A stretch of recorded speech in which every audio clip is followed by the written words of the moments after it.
Agora, 9 da manhã, vai marcar o quinto sinal aqui no Jornal Gente da Rádio Bandeirantes. Essa época de fim de ano é muito boa porque nós reencontramos no ar com pessoas que estão aqui junto conosco durante todo o ano, não é, Bruna? É o caso do professor José Pastore, professor titular da Faculdade de Economia e Administração e também da FIA, as duas da USP, um sociólogo, um dos maiores conhecedores aqui de mercado de trabalho no Brasil e da realidade brasileira, que sempre está conosco no Jornal Gente. Não poderia ser diferente agora no fim do ano, às vésperas da mudança de governo, para a gente ouvir o professor José Pastore sobre economia e sobre mercado de trabalho. Professor, seja mais uma vez bem-vindo aqui à Rádio Bandeirantes. Obrigada por falar conosco. Bom dia, professor. Bom dia, é um grande prazer aqui acompanhar vocês durante o ano todo e participar dessa conversa aqui no final do ano. A gente ficou honrado, sabe que o professor José Pastore, Bruno, às vezes manda WhatsApp pra gente aqui, comentando os assuntos, às vezes puxando a nossa orelha quando a gente fala bobagem, né, professor? Audiência boa. Nada disso. Nada disso. Professor, vamos começar falando sobre economia de uma forma geral, porque as expectativas de crescimento do PIB no ano que vem são menores que as deste ano, né? Na casa de 1%, é o que consta no último boletim Focus do Banco Central, e é claro que o Brasil precisa crescer mais. 1% mal dá conta do crescimento demográfico da população brasileira. O que está faltando a gente fazer? E o senhor vê no próximo governo que assume agora condição de ter um resultado melhor do que esse está sendo previsto a partir de agora, professor? Bem, nós temos alguns problemas, principalmente os externos, que são difíceis de serem contornados assim no curto prazo. Por exemplo, a economia mundial, ela está num regime de inflação e de juros altos, né, com uma perspectiva de uma forte recessão pelo caminho.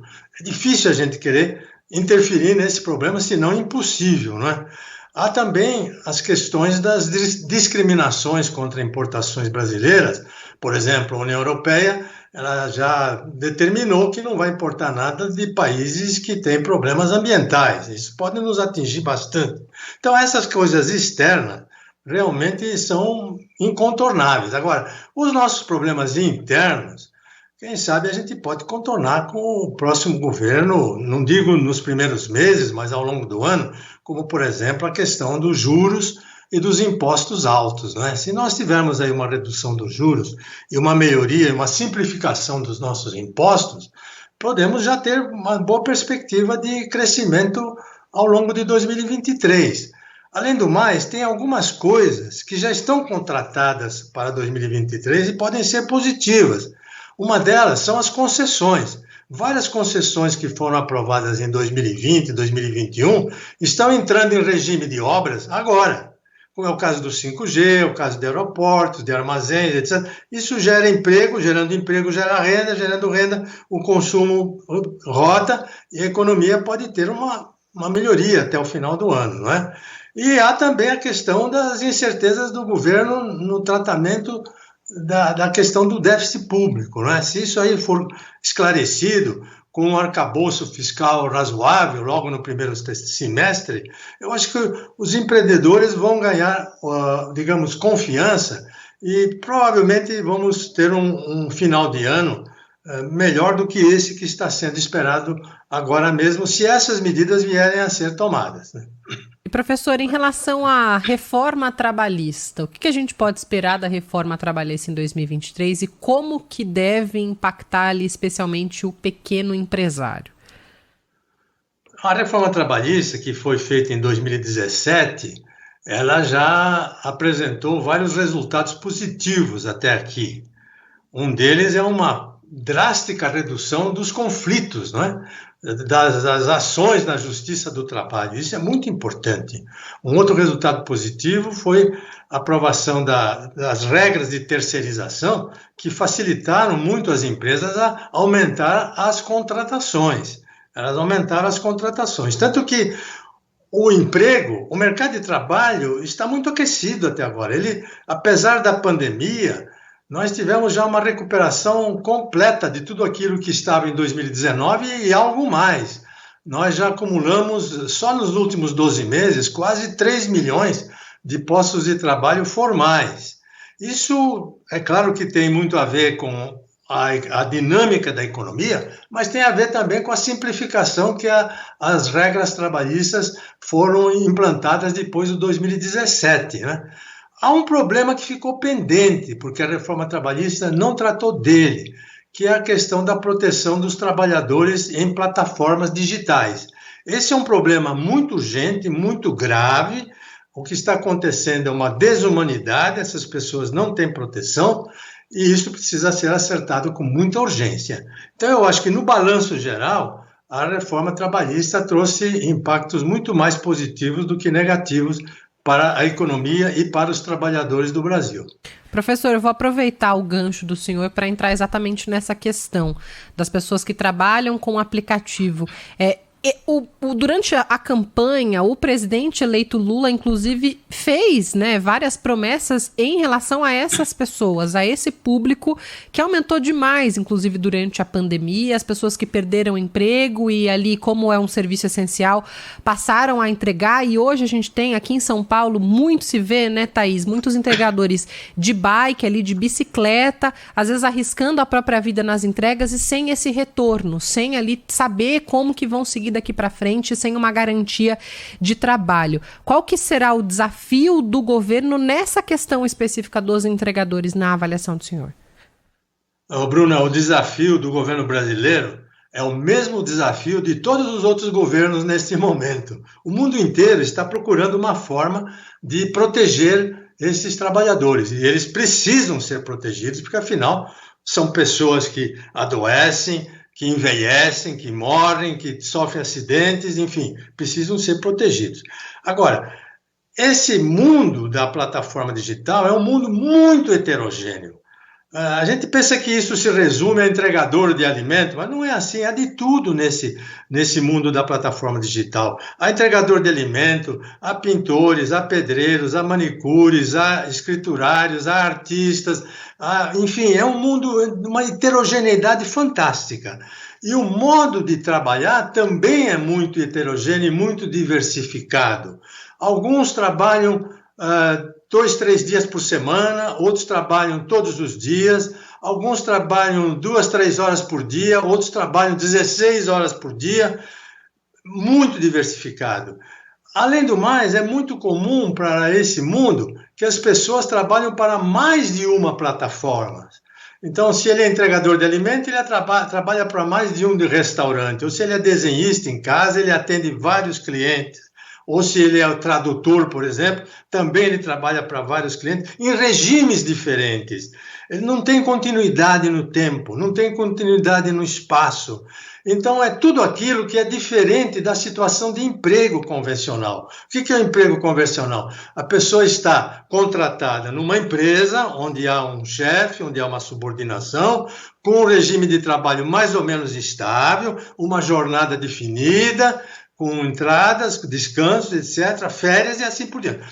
Esse mundo da plataforma não se encaixa nesse regramento do emprego convencional. Algumas sim, mas são raras. São raras as profissões que podem se encaixar nesse emprego convencional. A maioria não se encaixa. Então, se você não pode buscar proteções para o emprego convencional, que no caso do Brasil seria a proteção da CLT, você vai buscar proteções. Na minha opinião, eu acho que nós temos que buscar proteções nas leis previdenciárias, ou seja, fazer com que essas pessoas que trabalham em regimes diversificados, todas elas estejam vinculadas à Previdência Social. Porque uma vez vinculadas à Previdência Social, elas têm mais de 15 proteções. Elas têm direito à aposentadoria por doença, aposentadoria por tempo de serviço, no caso de gravidez, tem licença. No caso de um acidente, para recuperar, tem licença remunerada também, e assim por diante. Então, como elas mudam muito de esquema de trabalho, de rotina, estando elas registradas na Previdência Social, elas sempre terão essas garantias. Ou seja, a CLT protege o emprego, quem tem emprego. A Previdência protege as pessoas, independente delas terem um emprego fixo ou não. No meu entender, eu acho que o trabalho em direção às proteções previdenciárias pode dar um bom resultado aqui no Brasil também. Professor, e quem pagaria a conta? O empregador, o empregado, o governo, como que a gente faria isso? Você tem vários modelos nesse campo das plataformas. Há uma variação muito grande também. Por exemplo, eu vou dar um exemplo concreto para a gente raciocinar em cima dele. Na Alemanha, a pessoa que vamos supor, um ator de teatro, ele é freelancer, ele trabalha com plataforma. Quando ele é contratado por um teatro para fazer uma temporada, como é que funciona lá? Ele paga 1/3 da aposentadoria, ou às vezes paga 50% da aposentadoria. O teatro paga 1/3 ou um pouco menos, se ele estiver pagando 50%, e o governo paga outro terço, porque para o governo é melhor ter as pessoas trabalhando e não arriscando a vida do que nessa situação que estamos hoje. Então, a aposentadoria, a contribuição, ela é compartilhada. Quando ele termina a temporada dele, ele fica sem serviço, então ele tem duas alternativas. Ele pode continuar pagando 50% dele para a Previdência, ou então ele pode parar de pagar, porque ele não tem recursos. Só que o benefício que ele teria lá na frente também vai ser estancado. Quando ele voltar a outra vez contribuir, o benefício é reativado.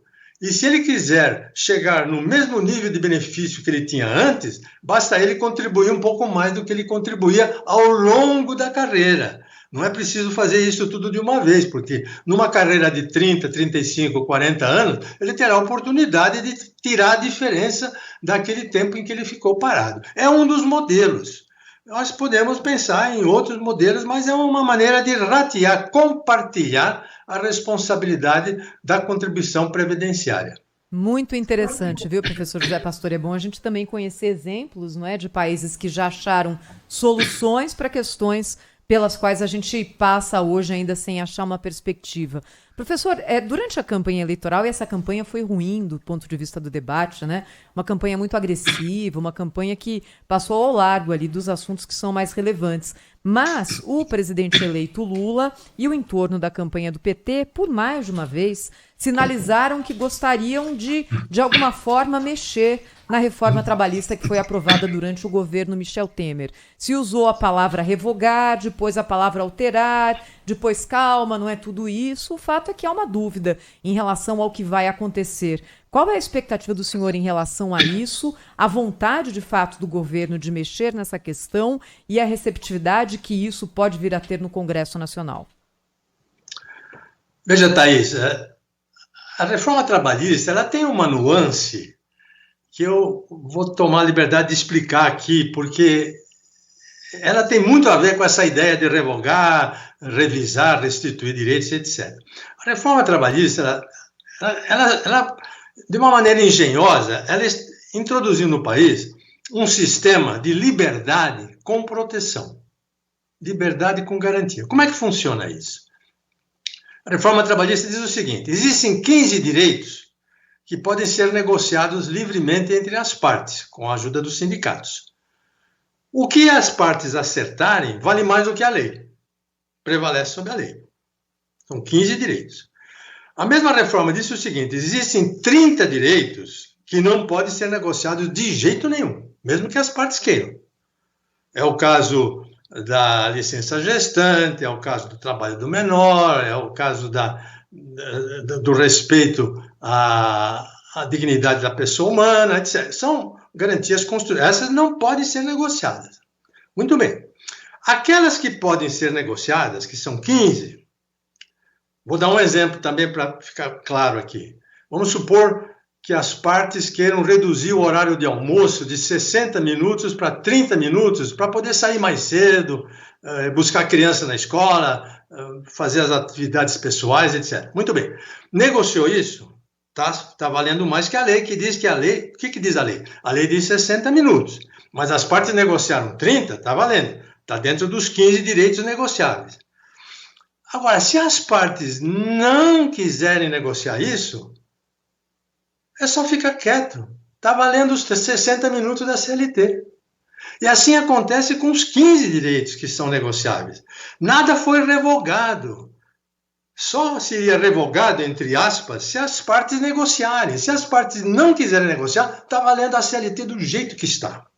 Apenas para ser claro, só tem 2 direitos que foram revogados na reforma trabalhista. Um é o direito que a mulher tinha de descansar 15 minutos antes de começar a fazer uma hora extra. Esse foi revogado, porque é uma coisa que também é antiquada. Hoje em dia, antigamente precisava fazer isso. Na década de 40, 43, quando foi aprovada a lei, a CLT, a mulher carregava sacos nas costas, era um trabalho extenuante. Agora, descansar 15 minutos até se choca com determinadas atividades. Vamos supor que ela é motorista de uma van escolar, está levando as crianças para a escola, bateu ali o horário, ela vai ter que parar 15 minutos, então ela está pilotando um avião, então está num centro cirúrgico. Então foi revogado. Uma outra coisa que foi revogada é aquela que exigia da mulher uma autorização do pai ou tutor para entrar com uma ação trabalhista contra o empregador. Imagina que coisa antiquada, né? Essas 2 coisas. Fora isso, nada foi revogado. E se as partes não quiserem negociar, permanece a CLT. Então esse é um aspecto fundamental que precisa ser bem entendido, é uma nuance, mas que diz o seguinte: olha, por que você quer revogar se não está revogado? Não há razão para isso. Apenas há um ponto, e esse ponto talvez será central no governo Lula, é o término da compulsoriedade da arrecadação da contribuição sindical. Isso sim, a reforma trabalhista ela acabou com a obrigatoriedade e instituiu uma contribuição voluntária.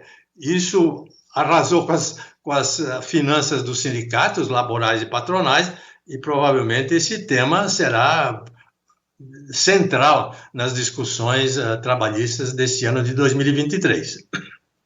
Professor José Pastore, professor, adoramos, hein? A conversa mais uma vez conosco aqui com os nossos ouvintes. Muito obrigada. Um ótimo 2023 para o senhor e até a próxima aqui na Rádio Bandeirantes. Obrigada, professor. Boas festas. Ok, para você, Thaís e Bruna, feliz ano novo. Hein? Estaremos juntos no ano que vem.